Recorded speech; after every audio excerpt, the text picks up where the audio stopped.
Hey everyone, hope you're doing well. Today on Collection Lessons, I want to talk about books. Everything I say in this channel is not anything advice, and let's get going. It's part of my Collection Lessons series that comes out every Friday. So to get started, when I want to talk about books, I don't want to talk about like books specifically, like which books are the best ones to read, or which books have changed my life, or whichever, even though that they have and they could change others. I want to talk more about why I think books are important, because obviously people are listening to things on YouTube like this, or they think, well, why would I read a book when I could just watch the TV show of, a famous book or whatever, right?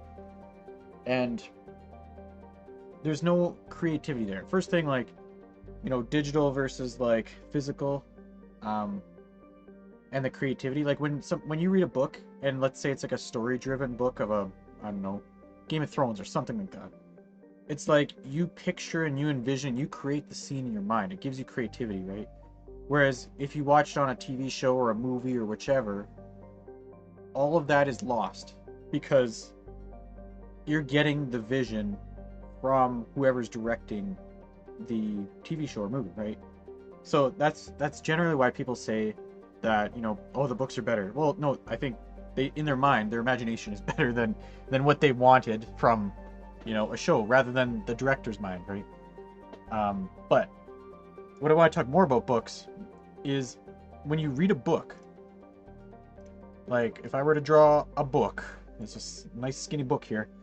It's when you do this, if you think of it as like a video game, when you read a book in a video game, usually you gain something like plus, like if it's an RPG, +1 to intelligence, right?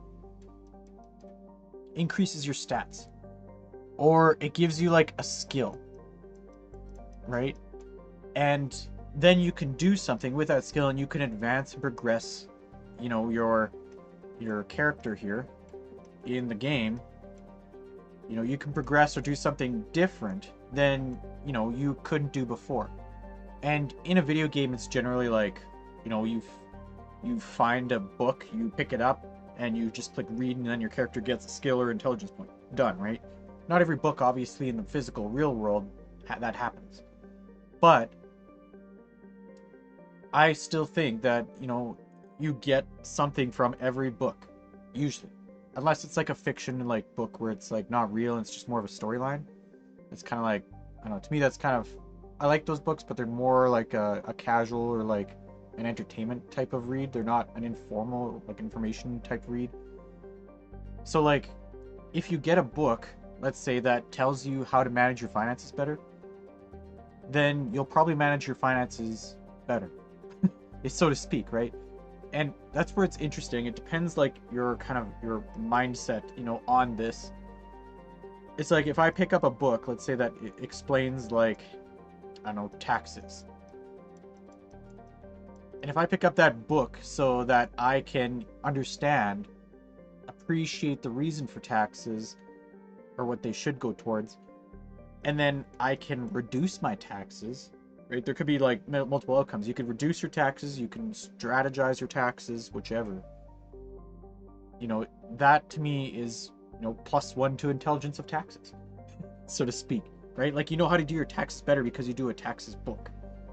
And there's a different view on this. It's like, well, people are just like, well, I just punch my numbers into the program onto Wealthsimple or wherever, and it spits out my tax number. And I do it in 5 minutes. That's great. But I bet you can optimize your taxes, and you can optimize how much you owe or how much you receive back if you actually understand the tax system. It's, if you just have like a basic knowledge, like if you read a 500-page book on taxes, chances are you're going to get more, you're going to understand taxes more than the person that just went on to Wealthsimple or onto Simple Tax, whatever, all those tax programs, or just say, hey, I got an accountant. You're going to understand taxes a lot more. So it's like, some people will say, well, that's not a real book. That's just a taxes book. It's like, no, taxes, there's books on taxes, and it's a real book. And like, you actually gain intelligence from it. You gain something, you gain a skill. And some, like the people that don't understand this, they'll say, well, these are self-help books. Like, if you get a book on relationship, they're like, well, that's a self-help book. If you get a book on finances, That's a self-help book because you're in lots of debt and stuff, right? Like, well, kinda, but like, how do you think you get out of that? You, you know, it's called personal growth. Personal growth is like the underlying element of self-help. Like, if you need help, you'll see these books as like self-help. But if you don't need help, and if you just genuinely want to understand, relationships better, if you want to understand finances better, so you're not working a 9 to 5 for 60 years, like, that's called personal growth. That's not really self-help per se. Like, self-help would be like you're going through something traumatizing, right? And you need help getting through it. And books are a decent way of doing that. But like, if I'm like, hey, I'm not efficient, I don't have good intelligent points in my life in finances, and I go and read a finance book and I get, let's say, 5 finance books back to back, and I'm reading them all throughout the year, I'm gaining intelligence points in finance from reading those books. Because the other thing that goes into this is these books are made by people. They're not made by like some computer. I don't think computers can make books yet. They probably could, but like, there's somebody out there, like there's somebody out there that's writing these books, right? There's somebody on this side that's, let's say, is like super knowledgeable, like they got lots of brain meat power here that you want access to. And these people write these books. Like, that's how you get ahead. That's how you get the knowledge that they have. That's how you get, and I talk about in another video, power of association. How do I get from me out here in the middle of Timbuktu in like Canada to somebody that's successful in finance in the States that has no time for me? How do I get to them? How do I get their association? Well, if they happen to read, if they happen to write books, you read the book that they write. It's that simple. Then you absorb the info, then you actually apply it to your life, and then you'll be gaining those points. You'll be gaining those skills that will help advance you. That's what personal growth is advancing the skills and the skill set that you already have, and the intelligence you have, the mindset you have. And that's why I think books are legitimate things to read. I know I didn't read books for 15 years. I barely went through school reading a book. There's lots of websites that summarize, Shakespeare and stuff. So you don't have to read the archaic, weird language of Shakespeare that I never could understand. But like, so then you read the summary page of, oh, so-and-so went and killed so-and-so. That's great. And then you're trying to find the moral of the story of Shakespeare, of a whatever book. And, you're getting summarized pieces of it. That's not really a personal growth book. That's just kind of a story. There might be lessons in some books, but like, I just don't see that as as a type of like growing your skill set type of book. But anyway, to go into some examples of either authors or some good books that I've read in the last few years that really helped me in different areas of like relationship, finances, there's like mindset type of books, and that's like mindset that I kind of give in these videos. So yeah, I'd say anything by like Robert Kiyosaki. He's made tons of books just to like open your mind that there's other forms of income other than employment.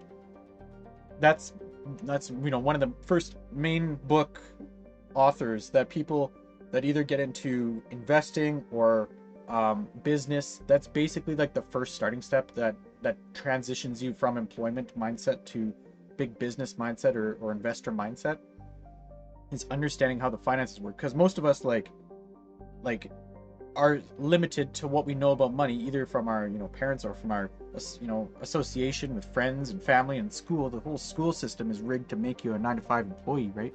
So it's like we've been fed all these informations. It's kind of like that's the scope. Like, if you think of like the scope, this is like the scope of what you see, but like there's so much out here that you don't really see. It's almost like when you call like a sunset or a sunrise. It's like some people, like, they know the science behind it. They were spinning around the sun and everything. But like, they think the sun actually comes up over the horizon, when it's really like, no, the earth is rotating around, and it's also rotating around the sun, and it's like spinning, and we just so happen to spin on our axis of north and south, that the sun is now coming over the horizon. It's not actually coming up. Like, the sun and the earth, like, there's no up in space, But like, people say that. Or like the weirdest one that I heard recently was the tides. like water. When the tides go in and out, it's like no, the Earth and the moon are gravity, like they're pulling the gravity in certain areas that the Earth is basically here, and then like all the water around the Earth, if you think it's just kind of floating out, when like the moon and the sun kind of line up and they pull, like, to make a high tide, it's like, well, Earth is just a spinning bubble inside of this, water spinning bubble, and we spin into the water being high. It's weird. Anyway, that's just what I heard the other day, and it was pretty cool sounding.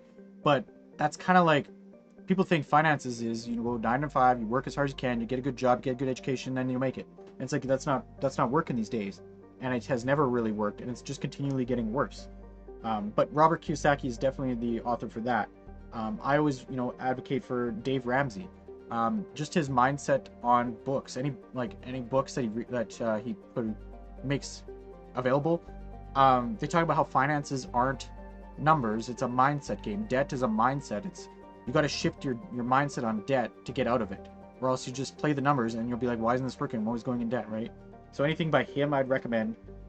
John Maxwell's a great leadership book. Anything by him is like leadership skills and taking ownership of your life, of the situation, of being happy and thankful in everything in life. Those are basically the first few authors that I would say. Then like other things, like for relationship, probably something like The 5 Love Languages. There's a few of those wired that way, so you know how people's minds work and how different personalities work. Atomic Habits is more like a mindset type one that I really like, where it's like talking about habit stacking, as well as like the Magic of Thinking Big, starting with your why. Mindset is a book called Mindset. Stuff like that, where it's like talking about different mindsets to get your head into the different game. It's really cool. And then other than that, like finances, obviously Dave Ramsey type ones usually. The Go Giver, Richest Man in Babylon, those ones are definitely a different spin on finances, I found. But I'd say just get a book. Don't even think of it as like a self-help. That's basically what like dream stealers will say, or dream crushers. They'll be like, well, you need a self-help book. Oh, you're so, whatever. It's like, well, no, I need personal growth because my intelligence points in finance weren't that great to begin with for the first 15 years of my life. So it's like, I need to up those skill points so that I'm not stuck at a 9 to 5 till I'm 60. It's like, oh, you read a lot of books, and it's like, well, you go to your work a lot, you go to your job a lot, and you probably go there for however long. Like, so it doesn't really faze me when people are like, why are you reading so many books? And it's like, because I need to absorb the information. I need to know the intelligence points and the skill points so I can continue and progress and get a higher educated view of finances than I have currently. So just want to share that on books. Hope you guys are doing well. Thank you, and talk soon.